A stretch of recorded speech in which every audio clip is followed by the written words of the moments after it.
Bora que promessa é dívida? E já faz, sei lá, eu quantos vídeos que eu estou prometendo falar dessa duologia.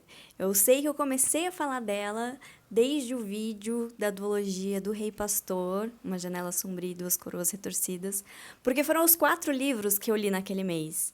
E foi só livro foda. Ai, como é gostoso ler livro bom. Eu vou começar dizendo que eu acho que esses livros têm um potencial gigante com vários públicos, tá? A autora, ela é conhecida por romances de época. Essa duologia é de romance, sim. Tem hot, sim. É de época também, mas tem ação, tem aventura, tem um toque de fantasia. Então, por mais que tu esteja acostumada a ler romances contemporâneos, e sei lá, tá com vontade de pegar alguma coisa diferente, eu recomendo demais que tu leia a duologia Tesouros Além do Mar. Principalmente se você for fã de Piratas do Caribe, tá? Daí a leitura é obrigatória, porque assim, é muita vibe. Ai, é muito bom. Tô feliz que eu vou falar desse livro finalmente. É uma duologia de livros independentes, então você consegue ler ou só um ou só o outro tranquilamente. Eles funcionam muito bem assim. Mas eu recomendo fortemente que você leia os dois na ordem, tá? Primeiro porque são só 2 livros, por enquanto.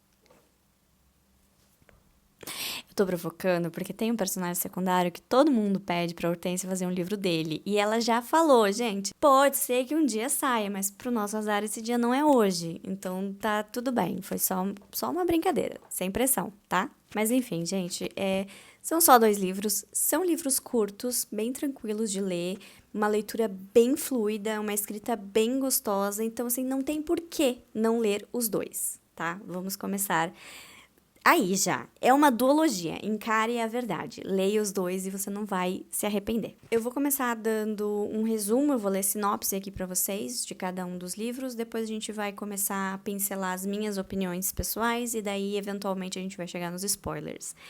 Lembrando que todos os links, né, dos livros vão estar aqui na descrição do vídeo, então assim, baixa e lê e volta aqui pra comentar. Eu vou começar lendo a sinopse de O Duque Pirata. A vida de Lucille Tinley parecia perfeitamente planejada. Uma viagem só de ida para o novo mundo e um casamento arranjado pelos tios. No entanto, seu destino muda drasticamente quando seu navio é atacado por piratas e ela se encontra em meio a uma perigosa aventura ao lado do enigmático e sedutor Duque Pirata. Tristan Locke, conhecido como Duque Pirata por suas origens aristocráticas, ascendeu ao posto de capitão. Tristan Locke, conhecido como Duque Pirata por suas origens aristocráticas, ascendeu, eu falei. Tristan Locke, conhecido como Duque Pirata por suas origens aristocráticas, ascendeu ao posto de capitão por méritos próprios.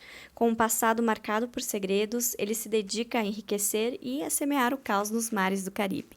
Mas, quando uma pista sobre um lendário tesouro surge, ele vê uma oportunidade irresistível. O ousado pirata e a inocente dama inglesa acabam em uma aliança inusitada e juntos vão enfrentar perigos, mistérios e descobrirão que o verdadeiro tesouro pode ser encontrado nos lugares mais inesperados. Gente, vamos lá. A Lucy é de uma família humilde, o pai dela morreu, ela tá meio sozinha no mundo e aí para melhorar de vida ela precisa ir para esse casamento aí arranjado nas Américas. Só que o trajeto não é fácil para ela, sabe? Ela passa por umas situações bem complexas dentro do navio. Então, quando eles são atacados por piratas, ela meio que vê uma oportunidade de dar algum sentido para a vida dela, para bagagem dela.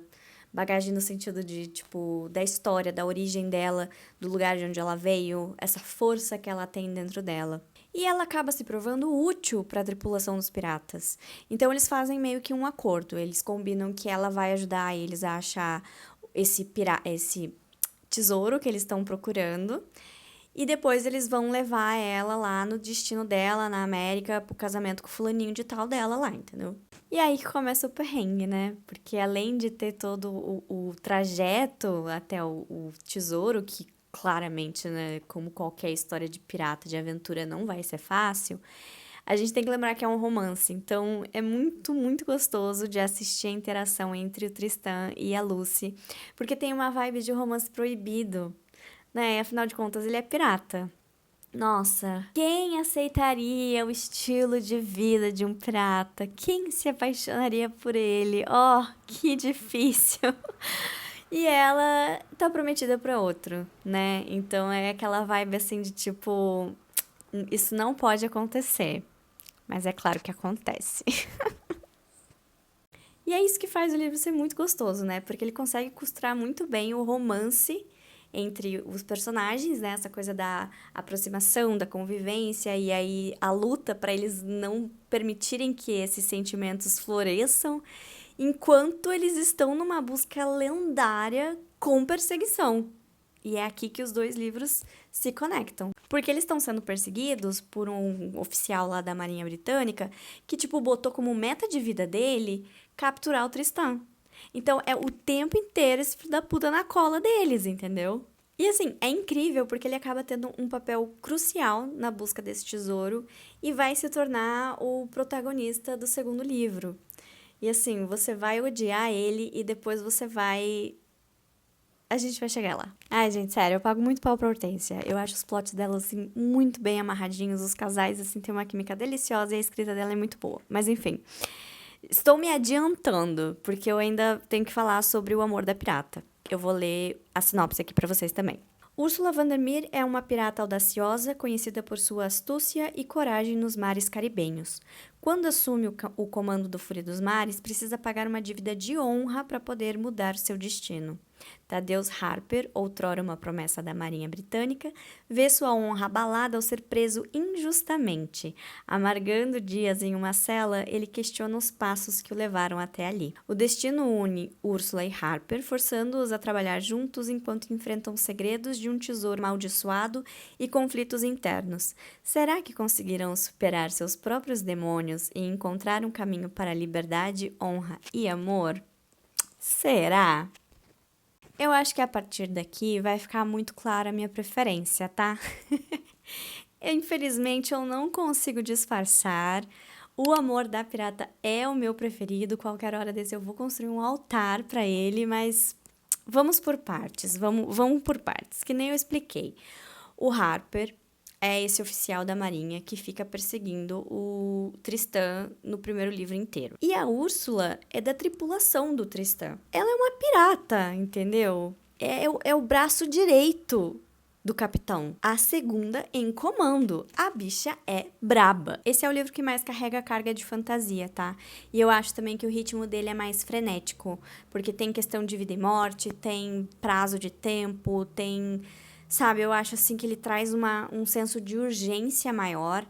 Então deixa a gente ansioso, nervoso, angustiado, desesperado. É maravilhoso, eu amei. Porque pra mim, um livro que tem essa capacidade de evocar sentimentos, de deixar você eufórico enquanto você lê, é mágico. Pra mim, essa é a magia da escrita, entendeu? E eu achei assim que esse livro despertou a adrenalina de uma história de pirata. E assim, o romance, pra quem gosta de romance cão e gato, haters to lovers, enemies to lovers, chame como quiser. Ele é um oficial e ela é uma fora da lei. Eu preciso falar mais alguma coisa? Você já. Você tá indo agora, né? No link pra baixar lá no Kindle e ler. Porque, sinceramente, minha amiga, você não tá convencida ainda? Você não é só dos tropes? Eu vou chegar lá, eu vou te convencer, até o final desse vídeo eu te convenço. Eu vou começar falando uma coisa que talvez seja um gatilho de curiosidade para as leitoras mais assíduas, assim, de romance. Porque o Tristan é o clássico, moreno, alto, todo grande. Ele é todo grande. O Tristan é todo grande. E você passa o Duque Pirata inteiro lendo, pensando assim, gente, que autocontrole que essa Lucy tem. Como que essa mulher ainda não se jogou nesse homem? Mas aí você vem pro Amor da Pirata e não é nem que o Harper seja o total oposto, porque assim, ele é alto também, ele é um oficial, então assim, ele é forte. Mas ele é loiro, branquelo. E aí você pensa assim, tá, né? Como que vai ser melhor que o Tristan? Mas é.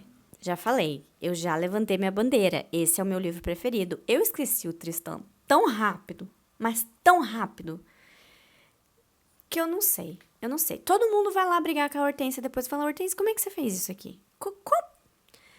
Eu nem vi acontecer, eu nem vi chegando. Quando eu vi, eu já estava completamente obcecada pelo Harper. E eu acho que todo mundo que eu conheço que leu teve o mesmo trajeto, o mesmo cruel fim que, nossa, ai, como é triste gostar desse homem. Ah, é triste. É triste de verdade, porque ele não existe. Gente, tem coisa que eu penso sobre ele até hoje que eu fico atarantada das ideias. Mas eu vou falar. Só que lá nos spoilers, você vai ter que chegar nos spoilers. Antes de chegar nos spoilers, eu vou começar a dar as minhas opiniões gerais sobre a obra, tá? Eu vou começar falando da ambientação, porque eu acho que é o que menos tem pra falar. Porque assim, gente, impecável. Eu gosto muito que a Hortência, ela é formada em história, ela tem muito capricho pra falar disso, e ela não joga as informações de qualquer jeito, e também não coloca lá como se fosse um texto didático. E o que é mais gostoso é que, tipo, você se entretém aprendendo, porque ela traz curiosidades, ela traz informações que são verídicas, ela traz fatos, só que de um jeito muito orgânico. E a escrita dela também é muito gostosa porque ela descreve o suficiente para você assistir como se fosse um filme passando diante dos seus olhos. Eu gosto muito. Eu gosto muito. Eu acho muito gostoso de ler. Agora, sobre os personagens, eu vou começar falando sobre elas, tá? Porque são mulheres fortes de verdade. A Lucy, cara, eu acho a Lucy um personagem muito interessante porque ela é uma mulher que tá mais numa posição de submissão. Ela é uma protagonista mais no estilo donzela em perigo. E não é nem que ela quebra esse estereótipo sendo fodona, ou sendo masculinizada, ou sendo diferente das outras garotas. Não, ela tem as suas vulnerabilidades e ela tem pontos fortes que são subestimados. E ela usa isso na história, sabe? E eu amo que, mesmo quando ela tá nessas situações de vulnerabilidade, ela ainda é muito fiel a ela mesma. A moral dela, a personalidade dela. Então não é que ela é forte do tipo, eu sei me virar sozinha, eu desço o cacete em todo mundo, eu não preciso de ninguém. Não, ela não é assim. Ela tem um outro tipo de força e é muito bonito de ver como ela usa isso nessas situações, principalmente nas situações em que ela não consegue usar a força física, em que ela tá em posições de submissão. Em contrapartida, a gente tem a Úrsula, que ela já é mais essa imagem oposta da Lucy, mas de um jeito extremamente complementar.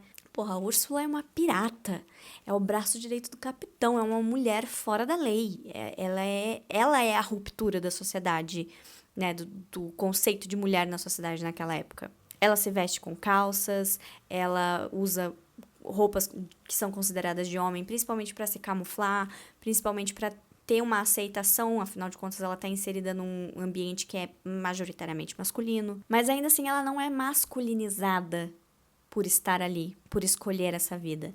Ela tem os caprichos dela, ela tem os lenços dela, os vestidos e saias e coisa que ela usa em ocasiões especiais. Tem o cuidado, tem o capricho e tem inseguranças. Inseguranças de mulher. Mesmo assim, ela é um personagem que vai descer o cacete em todo mundo. Maravilhosa. Então, é incrível porque tem esse contraste entre ela ter uma força mais bruta, mais física, mas ainda assim ela ter essas camadas de sensibilidade, de insegurança que são trabalhadas lindamente na história, porque elas conversam muito bem com o contexto que ela está inserida, e principalmente é legal porque a gente conhece ela já no primeiro livro, e aí a gente tem uma visão um pouquinho mais externa dela, e depois no segundo livro a gente mergulha nessas camadas dela e vai entendendo melhor, né, como que ela trabalha com essas questões em relação a ela mesma. Ai, gente, vocês sabem que eu sou a louca do personagem. E pra mim, esses personagens aqui, ó, chef kisses. Eu amei o desenvolvimento deles. Agora sobre os homens. Vou começar pelo Tristan. Gente, o Tristan é aquele clássico moreno com passado traumático, tentando fugir desse passado. Mas o que eu mais gosto dele é que, assim, por ele ser pirata, ele poderia ser simplesmente aquela versão do tipo, quero ser o oposto de tudo o que esperavam que eu fosse. Mas não é isso. Ele tentou ser certinho, digamos assim, até o último. Só que, cara, a vida dele era muito ferrada. Ele só tomava no cu, entendeu? E eu gosto muito dessa evolução orgânica da história dele, porque a gente percebe que é uma sucessão de coisas que deram errado que levaram ele até ali. E a gente começa o Duque Pirata percebendo que ele não se considera merecedor de coisas boas, que ele tem o que ele pode ter. E mesmo essa questão de ser um pirata e de ir atrás de tesouros e coisas assim, não é tanto, tipo, por pura ambição, sabe? Assim, eu acho muito legal. Principalmente que a gente percebe que essa sucessão de coisas que vão acontecendo e que vão moldando o caminho dele não acaba. Tipo, não é o começo do livro não é o fim daquela linha, tipo, sou pirata, pronto, acabou. Isso continua sendo adaptado, ele continua. É como se a trajetória dele ainda tivesse. Quer dizer, obviamente tem. Ai, gente, assim, não acho que é spoiler, mas, tipo, o nome do livro é O Duque Pirata. Entendeu? E é muito legal, porque parece que no final ele é compensado com uma riqueza que é legítima, entendeu? Com uma família que não é a de sangue, mas é o laço que ele criou com a tripulação dele, com o amor pela Lucy. Então, assim, é muito legal conhecer ele justamente porque é um desenvolvimento, assim, que não é tão clichê de personagens traumatizados e fora da lei, sabe? É uma parada bem orgânica, assim, bem construída, e que eu achei bem. Não sei, cara, nossa, é a cara do Tristan, sabe? Assim, quando faz tanto sentido que parece que é real, que você olha assim e fala, cara, com certeza isso aqui teria acontecido, com certeza o Tristan seria exatamente desse jeito. Porque é uma narrativa, assim, que te conduz a acreditar fielmente naquilo ali, te convence. E o Harper, eu acho que ele é meu preferido porque ele tem muito meu perfil. Ele é o tipo de personagem que eu amo ver cair do cavalo. Ele me pega porque é aquele cara que tem tudo sob controle. Ele tem planos muito bem desenhados, objetivos que são meticulosamente traçados. Ele vive em função de seguir um roteiro e chegar exatamente onde ele quer chegar. Ele sabe o caminho que ele vai pegar. E ele não desvia, ele é aqui, ó.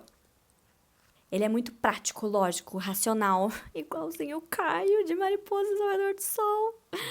Que também é loiro. Eu tô aqui falando, gente, eu adoro loiro. Tô reclamando, não. Meu marido tem a cabeça platinada, eu vou reclamar. Mas o defeito dele é ser muito justo. Basicamente. Ai. É meio que isso que acaba fodendo ele no rolê todo.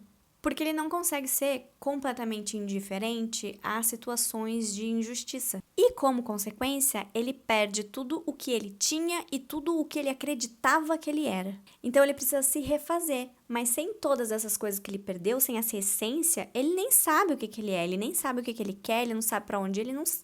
Refazer o quê? E é uma jornada incrível, porque a gente começa odiando ele no Duque Pirata. Só que daí, quando a gente entra na história dele e no amor da pirata, a gente enxerga ele e os motivos dele, a gente acaba desenvolvendo empatia, entendeu? A gente desenvolve até mais do que empatia, a gente desenvolve um monte de outros sentimentos por ele.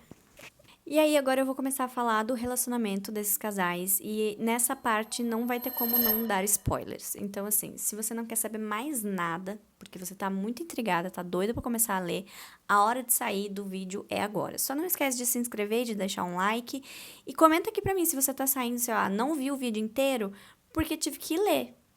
Tá bom? Então tá bom. Se você tá aqui ainda, se você não liga pra spoilers, ou se você já leu esse livro... Vamos hablar? Ai, que delícia falar de romance. Eu vou começar falando que eu amo o contraste entre o relacionamento que acontece em cada livro. Porque eu sinto que em O Duque Pirata, o relacionamento da Lucy com o Tristan tem um toque mais romântico. A primeira vez mesmo dos dois, que ela na água, com bioluminescência e tudo mais, nossa, é quase mágico, sabe? Parece que tem aquele brilho de sonho, assim. E eu acho que tem muito isso, assim, nos momentos que eles estão bem, que eles não estão se quebrando no meio da viagem, né? Tipo, altos perrengues. Eu acho que tem essa sensação, assim, de um amor aconchegante. É claro que tem sim a picância, né, da história, eles têm química, tem, né, os hots são bem descritos e tudo mais, mas eu sinto que a história deles tem uma coisa mais, assim, de desenvolver um sentimento que é puro e genuíno muito antes de ser carnal. Eles já estão apaixonados quando eles ficam pela primeira vez. Até porque o contexto meio que pede isso, né? Ela tá prometida para outro homem, ele não acha que é justo roubar ela de outro homem, embora ele seja um pirata e ele pense isso muitas vezes. Tem essa coisa assim do tipo, chega ao ponto de ser insuportável de evitar, porque já desenvolveu um sentimento que é muito mais forte do que essa vontade física, né? E eu acho muito fofo, eu acho muito fofo, eu acho muito gostoso. Agora, o Harper e a Úrsula já tem o oposto, né? Porque eles começam se odiando. Eles começam com uma coisa que é muito mais sexual, é uma atração muito mais sexual. É uma atração às avessas, né? Porque eles sentem a química, eles sentem o tesão, mas eles não querem deixar chegar nesse ponto, porque eles se detestam. Então, eles estão trabalhando juntos, é aquela coisa por obrigação, tipo, tô aqui cumprindo o protocolo, depois que acabar, vai cada um pro seu canto, eu não quero mais saber. Só que tem esse magnetismo que continua puxando um pro outro. E aí, eles se forçam a ser racionais, principalmente o Harper, né? Que ele é esse cara muito prático, lógico, que é tudo sobre controle. E aí ele tenta ser racional e aí os dois começam a ter esses momentos assim de tipo, cara, tentar entender por que que eles estão sentindo isso. E é meio que uma fuga, é uma tentativa assim de tipo, sei lá, como se fosse uma lista de prós e contras, sabe? Tipo, por que que eu não posso gostar dessa pessoa? Só que quanto mais eles pensam nisso, mais eles se aprofundam um no outro. Tipo, no conhecer, nas camadas, na personalidade, mais eles se entendem e aí mais as pecinhas se encaixam, entendeu?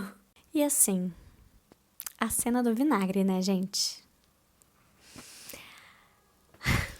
A cena do vinagre.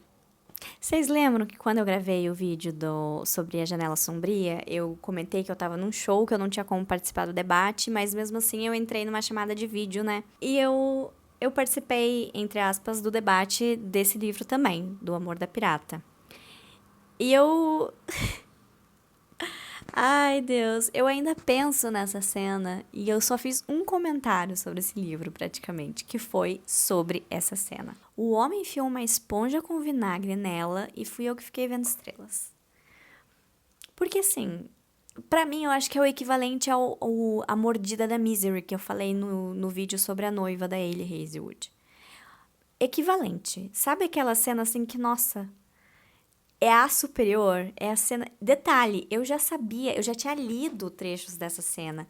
Porque quando a Hortência ainda estava escrevendo, ela pediu opinião num grupo comigo e com outras escritoras. Pra entender se estava meio estranho, porque, enfim, era uma esponja com vinagre. Eu não fazia ideia que isso existia, mas daí ela explicou pra gente que era um método anticoncepcional que se tem registro de antigamente, que as mulheres faziam isso. E aí, ela, né, a gente foi ler. Quando ela explicou, eu fiquei tipo, tá, eu entendo por que que você acha que deve estar estranho, porque assim, é uma esponja com vinagre. Aí ela passou a cena pra gente ler e eu peguei e falei, por que que isso aqui é tão sexy? Estranhamente sexy, eu gostei. E quando eu li depois o livro inteiro, com o contexto, com toda a construção, conhecendo melhor os personagens, gente, essa cena me deixou desnorteada, como se eu nunca tivesse nem ouvido falar sobre ela antes. De tão bem feita que ela é escrita. De tão bem feita que ela foi escrita. Sério, se tu ainda não leu o livro, mas tá aqui pegando os spoilers, você precisa ler para entender o surto que é a cena da esponja com vinagre. A primeira, que tem várias, mas a primeira, a primeira pra mim, assim, tem um.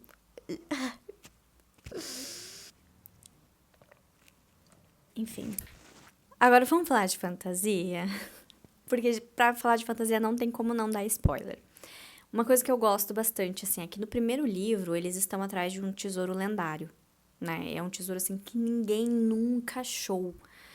E aí fica uma coisa, a fantasia nesse livro fica uma coisa que é um pouco mais puxando pro misticismo, sabe? É uma coisa assim que parece mais coincidências, instinto, é uma coisa assim que mais no diz que me disse, entendeu? Porque, né, aquela coisa em volta do mistério de existir ou não esse tesouro, de como é que foi, né, assim, enfim.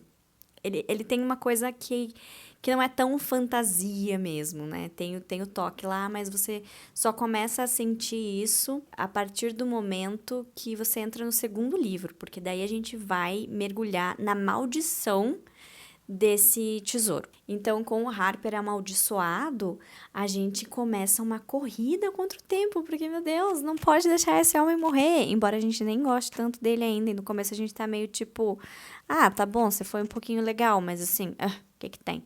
E aí no final a gente tá, não, Harper, por favor, porque ele se sacrifica. Sim, já estou dando spoiler mesmo, gente, mas ele se sacrifica.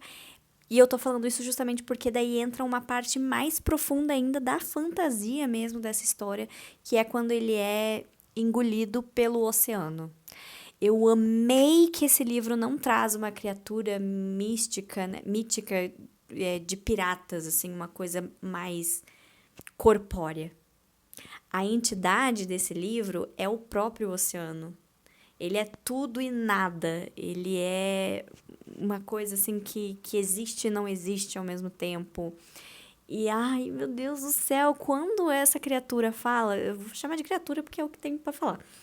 Mas quando o oceano fala, só de lembrar eu fico arrepiada. Gente, foi um impacto tão grande. É muito foda. É muito foda porque não é um monstro, mas ainda assim você sente a opressão dele, você sente quão grande ele é. Principalmente porque acontece imediatamente depois de uma cena de muito impacto, que é a cena que, de novo, spoiler, já avisei vocês que eu tava dando spoiler agora. O Harper, ele corta a própria mão pra permitir que a Úrsula volte pra superfície enquanto ele é arrastado pro fundo do mar. E aí ele é arrastado pro fundo do mar e ele entra nesse espaço que meio que não existe, que é é como se fosse uma bolha dentro do oceano. Não digo tanto fisicamente, mas assim, é uma sensação. Ele só sente, né? É uma coisa assim que nem eu falei, não é uma criatura que aparece ali personificada, sabe? Mas ela tem uma voz, ela tem ela fala, ela se comunica. Enfim, vocês vão ter que ler pra entender. Se você não leu ainda e tá aqui, é isso aí que tem que. É isso que acontece, entendeu? E caralho, é surreal, assim. Eu achei muito bem construído, muito bem colocado na cena, sabe? Tipo, a sequência, assim, constrói uma tensão, constrói um aperto no peito, assim. Você tá abalado pelo que acabou de acontecer. E aí você vem e tá ali junto com o Harper nessa opressão que é ter o oceano falando com ele, sabe? Tipo, e questionando e porra, é muito bom! E por último, e muito menos importante porque ele é insuportável, mas eu acho que vale a menção, o Vince. Meu Deus do céu, toda vez que aquele homem não morria e aparecia de novo, eu queria tacar o meu Kindle na parede. Eu ficava tipo, Hortência, por que você tá fazendo isso? Por que esse homem não morre? Insuportável, insuportável. Mas ele tem um final que merece. Ele morre. De uma vez ele morre, eu acho. Né, Hortência? É isso, minhas amigas. 5 estrelas favoritado. Eu ainda sustento que O Amor da Pirata é o meu preferido, tá? Eu acho, assim, que o segundo livro, nossa, ele brilha de um jeito que... Não sei, eu acho que tem muito mais coisas do meu agrado também, pode ser isso. Não é só questão da história. Ai, é muito bom, é muito bom! É muito bom. Então eu espero que vocês leiam. Se você já leu, eu espero que você comente aqui, surte comigo. Comenta vinagre. Aquelas. E eu vou deixar o link dos livros na descrição do vídeo, pra quem ainda não leu, ir lá ler. Se você me aguentou até o final desse vídeo, dá um like, se inscreve no canal, compartilha com os amigos, manda todo mundo ler a duologia Tesouros Além do Mar, porque o vinagre. Se inscreve no canal, dá um like no vídeo, compartilha com mais gente que precisa conhecer esse livro, que precisa ler a duologia do Tesouro Além do Mar. E vejo vocês na próxima.